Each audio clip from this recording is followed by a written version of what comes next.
Thank you.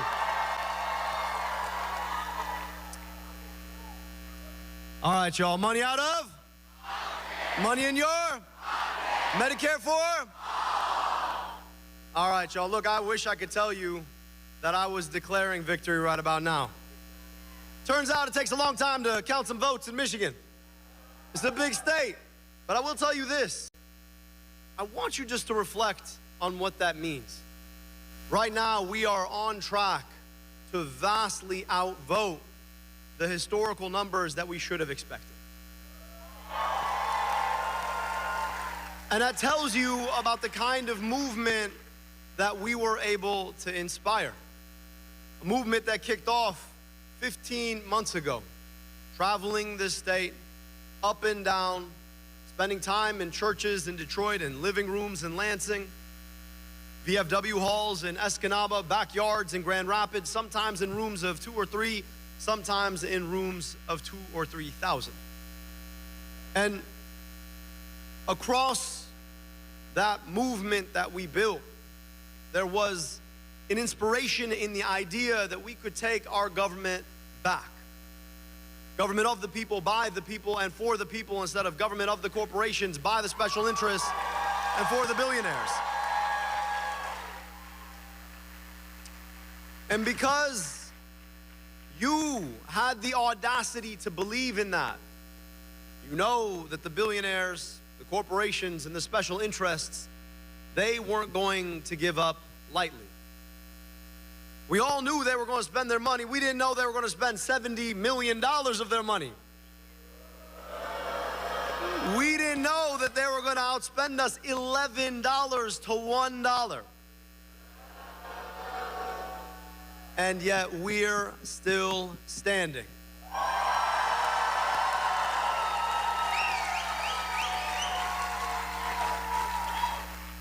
They want to tell us that here in Michigan, we're a purple state. That somehow everybody walks around wondering, I wonder where I stand on a left-right spectrum. When really, up and down the state, what you hear is, I wonder how I can afford my rent. I wonder how I can afford my groceries. I don't know what'll happen if I get sick because I can't afford my deductible. We are not a purple state. We are a state in need of a movement to take our politics back. And despite their spending, despite their lies told in ad after ad after ad after ad on TV, we're walking into the rest of this evening with a 3-point lead.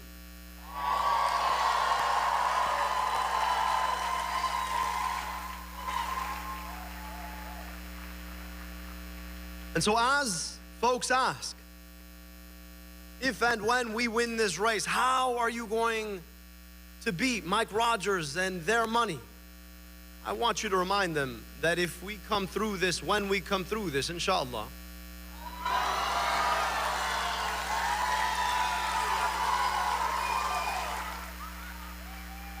that we'll have taken $70 million on the chin and kept fighting back.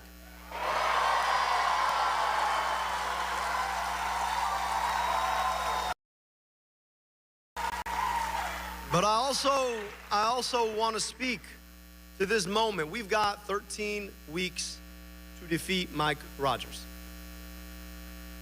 And however we might feel about the campaign we've just come through, I want you to understand that it pales in comparison to the cynicism, in comparison to the corporatism, in comparison to the lies that Mike Rogers and Donald Trump are going to tell.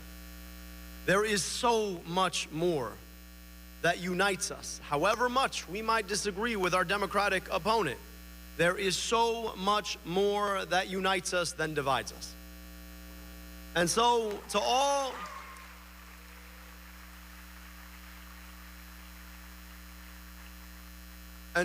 all of our supporters here tonight, watching on TV, tomorrow we begin to mend fences. Whatever happens tonight, we have a responsibility to assure that we unite to make sure that Mike Rogers never sees the inside of the U.S. Senate.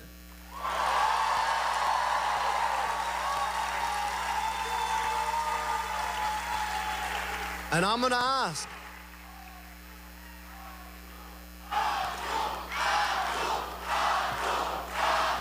thank you.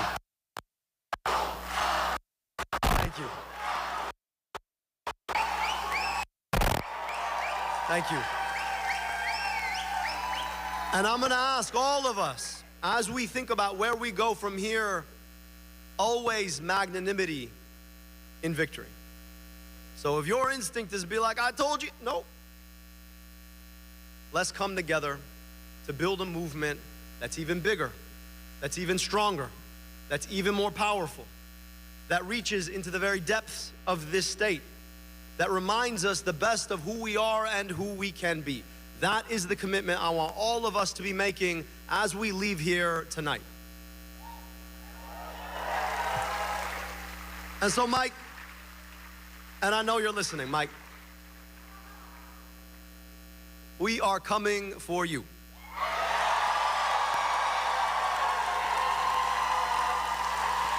I just gotta tell you, I was in med school while Mike Rogers was in Congress. This is a guy who's never seen a check from a pharmaceutical lobbyist he didn't want to cash. He sent our campaign a cease and desist for calling him a pharma lobbyist. But I don't know. If it looks like a duck, quacks like a duck, smells like a duck, how am I supposed to know it's a goose? So look, forgive me, Mike. I just know that you spend so much time with pharma lobbyists, I just thought you were one. You've taken so much money for them to raise our prescription drug prices. I just thought that you just got in the business. After all, you haven't really explained how you made $14 million golfing in Florida. Unless it was trading on all the government relationships you built when you were in Congress.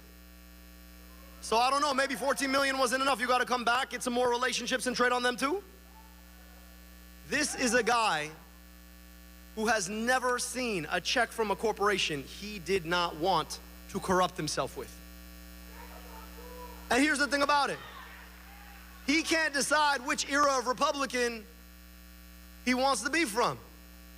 On the one hand, he was from the neocon era that had us fighting unnecessary wars in Iraq, swore up and down he could never support Donald Trump, then went to Mar-a-Lago when he decided to run for Senate the first time, and licked all the boots until he finally got that Trump endorsement. So he's both the worst of the neocon era and the worst of the MAGA era, and I just think that's the worst of all, because at least you should know who you are. But I promise you, Mike, by the time we are done with you, all of Michigan is gonna know who you are.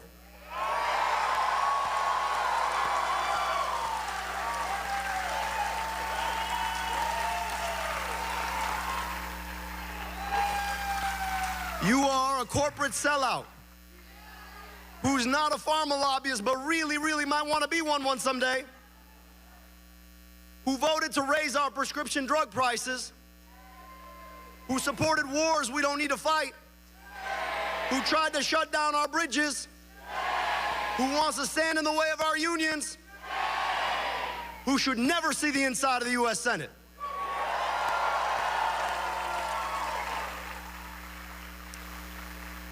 So friends, we're gonna have to wait a little longer to see the outcome of this race. But as I look in front of me, I already see the outcome of this campaign.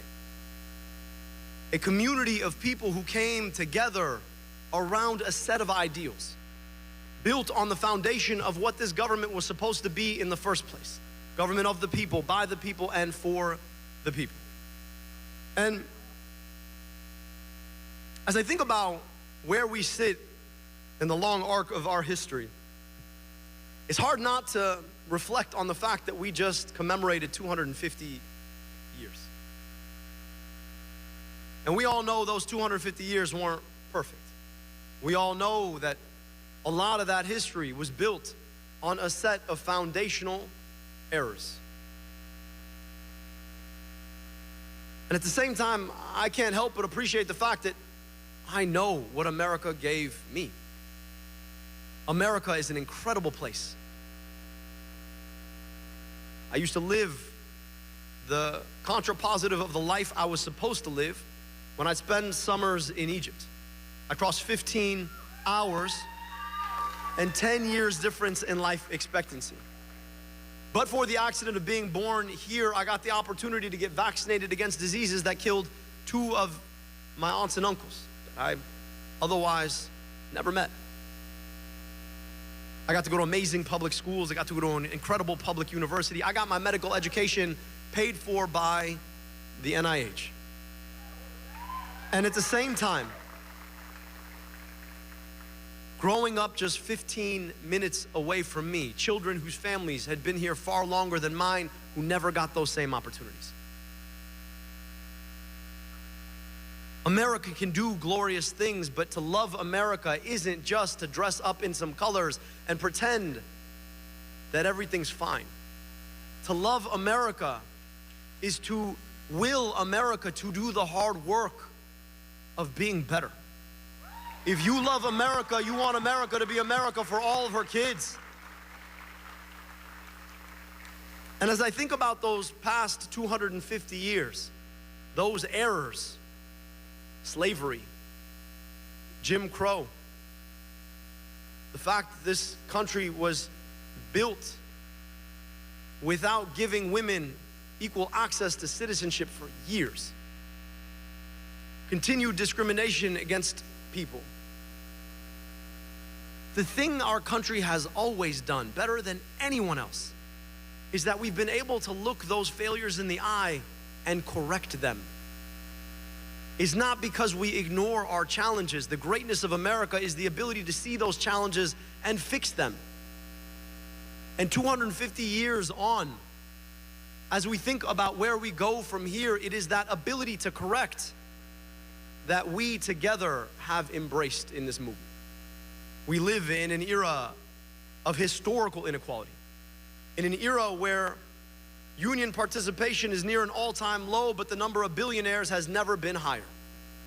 An era where schools continue to carry the consequences of historical segregation. An era where we continue to see a few very small people try to define America as being as small as they are. We can't control the past 250 years. What we can do is build the next 250.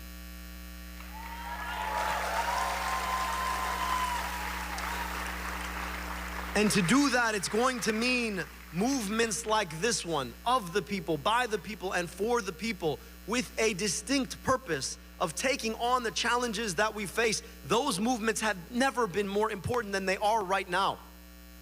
I look in front of me and I see all kinds of colors, all kinds of stories coming together around the idea that we can have nice things, we just can't do it alone. That to have them, we're going to need to reach across the divides they tell us we can't breach. Divides of race, of faith, of geography, of sexual orientation, gender identity, to build together what we want to hand off to our kids and our grandkids.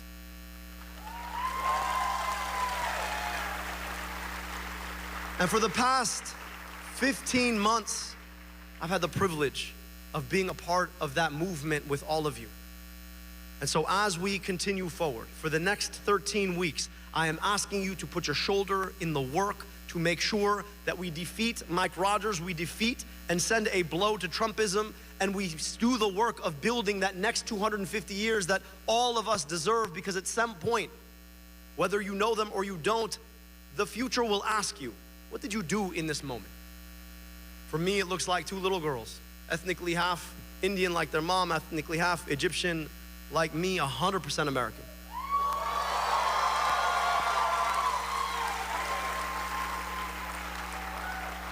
And I want to tell them, when they ask, that I got to work with so many incredible people who believed in the best of America so that we could hand it off to them and all of their kids and grandkids.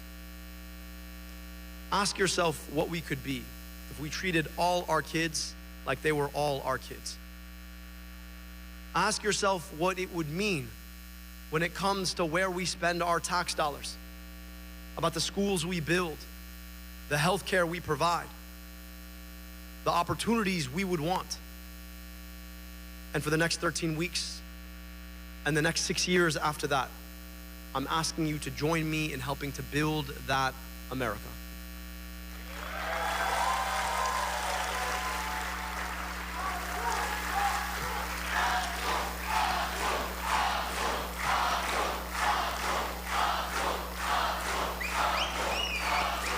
So with that, we should know who the victor will be tomorrow. And the work starts anew. And so for one last time for this primary, money out of? Money in your? Medicare for? Let's go win. Thank you so much.